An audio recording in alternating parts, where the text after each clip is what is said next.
S রাজামৌলির নাম শুনলেই আমাদের মনে ভেসে ওঠে বিশাল এক সিনেমাটিক অভিজ্ঞতা, বাহুবলী, RRR, আর এবার তিনি ফিরছেন একদম নতুন রূপে।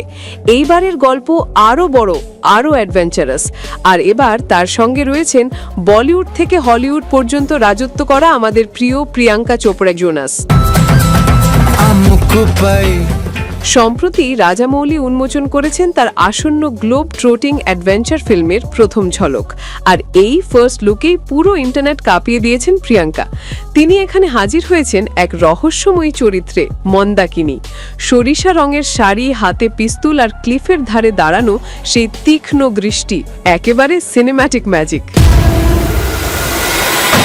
রাজামৌলি জানিয়েছেন এটি হবে এক ভিন্নধর্মী অ্যাকশন অ্যাডভেঞ্চার এপিক, যেখানে নায়করা পৃথিবীর বিভিন্ন প্রান্তে বিপজ্জনক মিশনে অংশ নেবেন। অর্থাৎ এইবার গল্প কেবল ভারতের সীমায় নয়, যাবে একেবারে আন্তর্জাতিক পর্যায়ে। ফিল্মে থাকছেন দক্ষিণ ভারতের সুপারস্টার মহেশ বাবু, মালয়ালম ইন্ডাস্ট্রির শক্তিশালী অভিনেতা পৃথ্বীরাজ সুকুমারেন আর আন্তর্জাতিক খ্যাতিসম্পন্ন প্রিয়াঙ্কা চোপড়া জোনাস। রাজামৌলি এবার যেন ভারতীয় তারকাদের একত্রিত করে বানাচ্ছেন এক গ্লোবাল সিনেমাটিক ইউনিভার্স। এই সপ্তাহেই হায়দ্রাবাদে অনুষ্ঠিত ফ্যান ইভেন্টে রাজামৌলি প্রকাশ করবেন সিনেমার চূড়ান্ত শিরোনাম। আর শোনা যাচ্ছে এই ছবির টাইটেল হবে এমন এক নাম যা এক্সপ্লোরেশন, মিস্ট্রি আর অ্যাকশন সবকিছুর প্রতীক হবে।